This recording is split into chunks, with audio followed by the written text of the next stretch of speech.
大家好，歡迎嚟到財經策局嘅 podcast 啦。今日係3月13號星期四啦。今日想同大家跟進下新世界債務融資嘅一啲新嘅跟進消息。我用坊間嘅講法咧，就話今次呢個消息其實信息量都幾大。講緊呢係喺一個信貸情報機構叫做 Altus 啦。佢就報道咗咧話新世界咧係尋求中資四大行公中建農嘅尋求佢哋協助咧，係解決呢個債務嘅問題。而四大內銀咧亦都奉命咧係要撐新世界。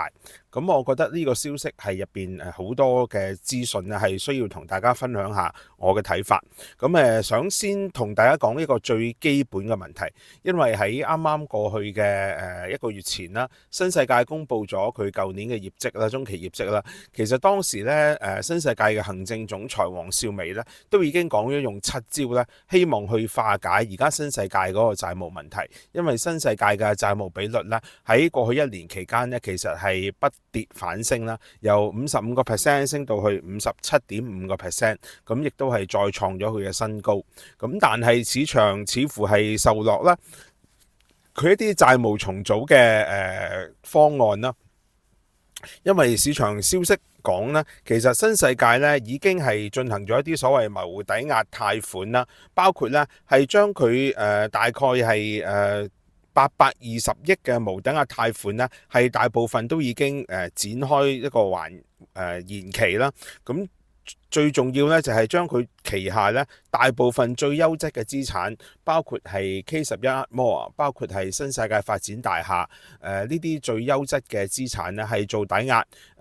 以一個50%嘅抵押比率咧係攞翻龐大嘅現金，係希望可以解決到咧係而家嗰個債務嗰個問題。因為新世界嘅債務咧講緊仍然有高達過千億嘅。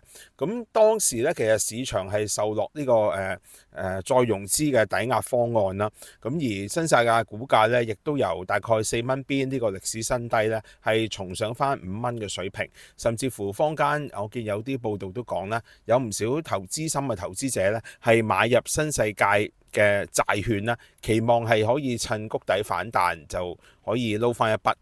當然呢啲就係高風險嘅動作啦，亦都係即係高風險高回報啦。理論上似乎咧新世界未來呢2年嗰個債務問題咧係好似得到一定嘅解決啦。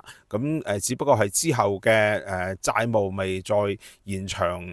有關嘅還款期咯。似乎暫時係渡過咗難關。而金管局亦都曾經傳出啦，係由金管局帶頭啦，協調本地嘅銀行咧，係幫助新世界啦解決呢個債務問題。表面上好似就嗰個債務最危險嘅情況好似得到解決啦。但係由今次呢個中資四大行要由鄭家純即係新世界嘅大股東兼主席係親自出馬，係要求提供協助呢，似乎係反映咗呢個債務融資方案呢仍然係有好多唔明朗。而根據頭先 Altus 講呢，其實新世界呢個所謂抵押嘅再融資方案呢，已經係惹嚟唔少債券持有人嘅不滿，因為頭先講啦，新世界將佢最優質大部分嘅資產都用作銀行貸款嘅抵押品。如果一旦日後新世界再尋求將個債券延期，甚至係最惡劣嘅情況做一個債務重組，做一個所謂 haircut， 到時呢啲離岸美元嘅債券持有人呢，可獲分配嘅資產呢就會買少見少啦。因此呢，有部分嘅債券持有人呢已經尋求法律意見啦，係要求阻止咧相關一個抵押融資嘅方案，甚至係要求咧係新世界嘅大股東周大福企業，即係阿純官本人呢係出手救助。而似乎由呢個今次鄭家純要親自出手、親自出馬、親自指揮去北京去見呢啲相關嘅內地官員呢，其實都似乎反映呢，新世界嗰個債務融資重組呢並唔係講得咁理想㗎。因為大家知道過去一段時間呢，新世界嘅債務融資債務重組嘅方案呢，都係由管理層嗰個層面呢出發，包括之前嘅鄭志剛啦，之後接任嘅馬紹祥啦，而家係行政總裁黃少眉啦，係同銀行商討，包括匯豐啦、東亞啦、恒生啦呢啲最主要嘅債權銀行呢，係傾延長嗰個還款期，咁就好少見到純官呢自己親自出馬。咁但係根據今次 Otis 講呢，其實鄭家純呢係要同內地官員呢係會面啦，亦都係提出咗可以會由4大國有銀行呢收到北京嘅指示，要研究呢為新世界呢提供額外嘅融資。咁而呢4間銀行，頭先講啦，就係工中建農，就係內地最大嘅4大國有銀行。咁不單咧係要佢哋維持而家新世界現有嘅信貸額度啦，更加係要尋求額外嘅融資。咁報道講啦，而家4大行呢正係查核緊對新世界嘅風險嘅 exposure 同埋可能增加融資嘅機會。咁你見到咧喺咁嘅層面之下咧，其實係見到之前提嗰個抵押嘅延長融資還款期嗰個方案咧，似乎係出咗一定嘅問題。所以鄭家純咧先至要親自去北京咧，係同呢啲內地嘅官員會面，然後尋求4大行嘅協助。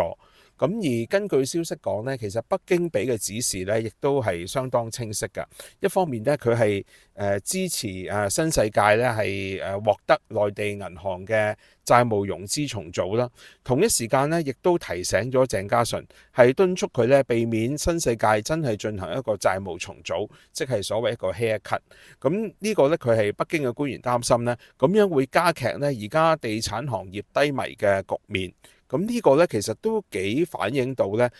中央嘅官員咧，其實了解咧，而家香港地產市場，包括係發展商，而家咧係出現咗問題，咁需要咧係避免咧，因為有一間嘅地產商出現違約債務重組，而觸發到咧成個行業咧可能大洗牌，甚至係銀行咧可能會係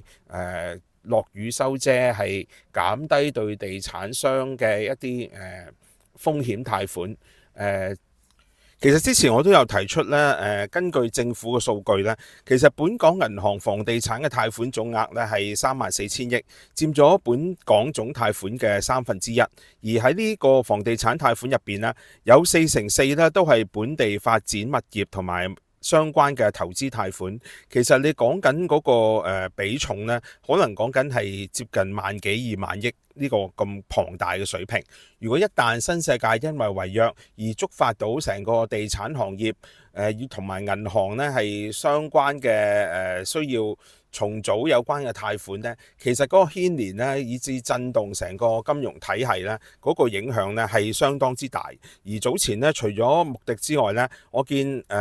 除咗標準普爾之外咧，穆迪亦都提出咗咧，對香港銀行嘅展望咧已經變成負面，都係擔心咧佢嗰個違約以至係信貸成本咧將會增加。咁呢個咧係不利成個銀行體系。咁因此咧，我哋見到咧係北京嘅官員咧係對純官咧作出咗一個明確嘅指示，就係避免債務重組。咁但係到底最後係咪真係可以鄭家純唔需要做到債務重組呢？呢個就好視乎佢本人以至係對新世界嗰個投入到底有幾大決心啦。因為而家以新世界嘅負債比率，好多投資銀行計過呢，其實計埋佢嘅永續債呢，佢個負債比率已經超過90%㗎啦。咁如果喺咁嘅層面之下，一係除非係周大福願意係大額注資增持新世界嘅股份，或者係做一啲所謂貸款俾新世界。否則嘅話咧，其實新世界違約以至要做債務重組嘅機會咧，仍然都係相當之高嘅。咁之前咧有投資銀行亦都列出咗咧8間本地地產商咧可能會涉及比較高風險，一旦新世界因為違約咧而引發一個連環嘅骨牌效應。咁呢方面咧，其實新世界嘅未來前景咧，似乎仍然都係好唔明朗。咁呢個咧好視乎係咪中央真係願意啦對佢作出支持㗎。好啦，今日講到呢度啦，咁希望大家中意我個片段啦，咁未 like 嘅希望大家可以 like subscribe，我哋聽日再會。